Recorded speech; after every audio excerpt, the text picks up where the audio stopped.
Algunas veces Jesús nos habla claro, pero nuestro corazón todavía no está listo para aceptar el camino que Él está mostrando. Hoy vamos a leer el Evangelio de Mateo, capítulo 20, versículos 17 al 19. Es una lectura breve que nos invita a mirar la obediencia de Jesús al plan de Dios, incluso cuando ese camino pasa por el dolor, la entrega y el sacrificio. Muchas veces nosotros queremos seguir a Dios, pero nos asustamos cuando el camino no se ve fácil, cuando implica renunciar, esperar, sufrir con fe o confiar sin tener todo bajo control. Antes de comenzar, preguntémonos si somos capaces de seguir confiando en Dios cuando el camino no se parece al que nosotros habríamos elegido. Y la lectura dice: tercer anuncio de la pasión. Jesús, al empezar el viaje a Jerusalén, tomó aparte a sus 12 apóstoles y les dijo en el camino: miren, vamos a Jerusalén. Allí el Hijo del Hombre debe ser entregado a los jefes de los sacerdotes y a los maestros de la ley, que lo condenarán a muerte. Lo entregarán a los paganos para que se burlen de él, lo azoten y lo crucifiquen. Pero él resucitará al tercer día. Y la explicación menciona que Jesús anuncia por tercera vez que en Jerusalén será entregado, condenado, maltratado y crucificado, pero también que resucitará al tercer día. Este pasaje nos muestra que Jesús no llega a la cruz por accidente, ni porque haya perdido el control. Camina libremente hacia ella para cumplir la misión de amor que el Padre le confió. Este evangelio dice que Jesús iba subiendo a Jerusalén y que tomó aparte, ¿no? Lo separó a los 12 para hablarle. Eso quiere decir que iba con mucha gente, pero decidió hablar a sus discípulos. Les dijo que Jerusalén era el lugar donde se iban a cumplir los acontecimientos que ya les había comentado antes, ¿no? Que eran decisivos de su vida, su pasión, su muerte y de su resurrección. Jesús no intentó ocultarles lo que va a suceder, más bien los prepara poco a poco, porque sabe que ellos todavía tienen una idea incompleta de quién es Él y de qué significa su reino. Los discípulos quizá esperaban un Mesías todopoderoso, ¿no? En términos humanos. Alguien que venciera públicamente, que ocuparía un lugar de poder, así como el rey, ¿no? En realidad, quizá que derroque al rey o al emperador, ¿no? Y que sea él el que manda en toda la tierra. Que estableciera algo visible, ¿no? Pero Jesús les revela que su camino hacia la gloria pasa por el sufrimiento y la entrega. La explicación observa que los discípulos todavía tienen dificultad para comprender cómo quien hacía milagros y manifestaba tanto poder podía ser entregado al sufrimiento. Cuando Jesús les dice, ¿no? El Hijo del Hombre será entregado. Ese título de Hijo del Hombre que siempre utiliza Jesús es para hablar de sí mismo, ¿no? Presenta su verdadera identidad y al mismo tiempo su camino de humildad. Que será entregado es la palabra que puede hacer pensar en la traición de Judas, en la decisión de las autoridades religiosas, en la entrega de Jesús a las autoridades romanas. Jesús se entrega voluntariamente por amor. No es una víctima indefensa de circunstancias que él no comprende. Más bien, él sabe lo que ocurrirá y avanza hacia Jerusalén con la libertad. Que Jesús anuncia previamente su pasión para que después de los acontecimientos los discípulos comprendan que él no sufrió por ignorancia ni contra su voluntad. Esto no significa que la traición, la injusticia o la violencia sean buenas, ¿no? Los responsables de esas acciones siguen siendo responsables de sus decisiones. Significa que Dios puede entrar incluso en una situación de pecado y convertirla mediante el amor de Cristo en camino de salvación. Jesús continuaba diciendo que lo entregarían a los paganos, quienes se burlarían de él, lo azotarían y lo crucificarían. Y aquí Jesús no habla de un sufrimiento imaginario, ¿no?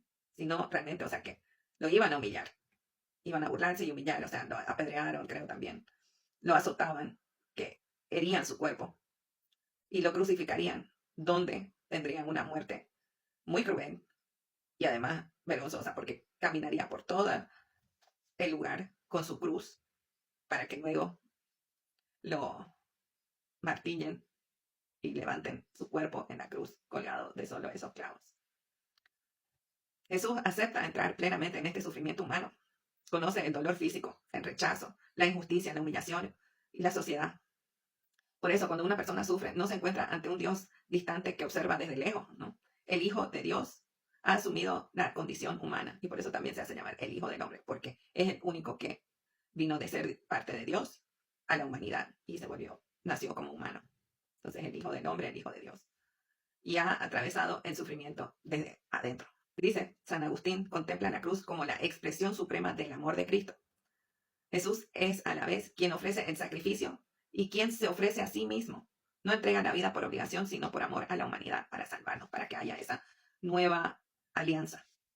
Porque después anuncia que al tercer día resucitará. La pasión no termina en la muerte. La cruz sí es real, pero no es la última palabra. La última palabra es la resurrección. Jesús no les pide a los discípulos que miren el sufrimiento como si fuera bueno por sí mismo. El dolor, la injusticia, la muerte son males, pero Dios puede atravesarlos y conducirlos hacia una vida nueva. En la explicación señala que Jesús anuncia la resurrección junto con los sufrimientos para que los discípulos no se queden solamente con el escándalo de la cruz.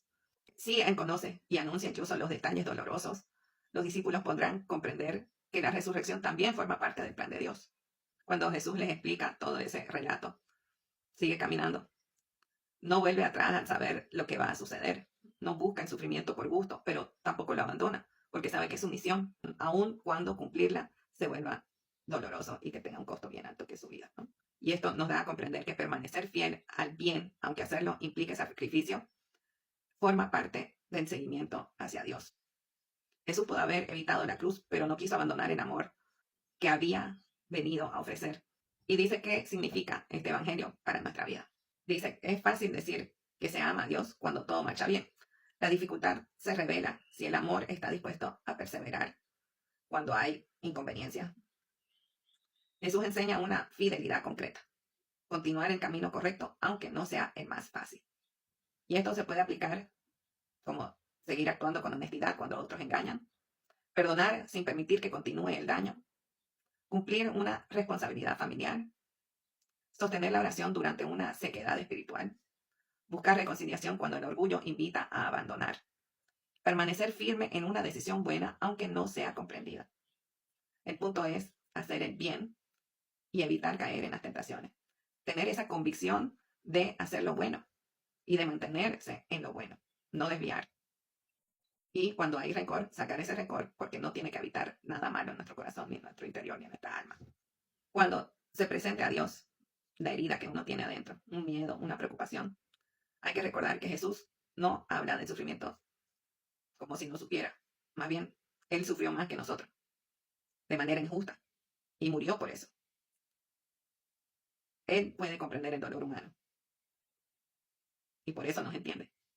Y aunque Jesús anuncia claramente su pasión a los discípulos, ellos todavía no comprenden del todo. También nosotros podemos escuchar el Evangelio, seguir pensando en cosas banales, en éxito, reconocimiento, comodidades. Jesús, en cambio, nos enseña que la verdadera grandeza no consiste en dominar las cosas, sino en entregarse. El anuncio de la cruz prepara a los discípulos para entender que seguir a Jesús no significa buscar privilegios, significa aprender a amar como Él, con humildad, servicio y perseverancia. Entonces, esta lectura nos recuerda que Jesús no caminó hacia la cruz por accidente, sino por amor. Él sabía lo que se venía y aún así siguió adelante porque su entrega tenía un propósito más grande, nuestra salvación. Que el Señor nos ayude a confiar en Él, también cuando no entendemos el camino, a permanecer fieles en las pruebas, a recordar que el amor verdadero no huye cuando llega el momento de entregarse.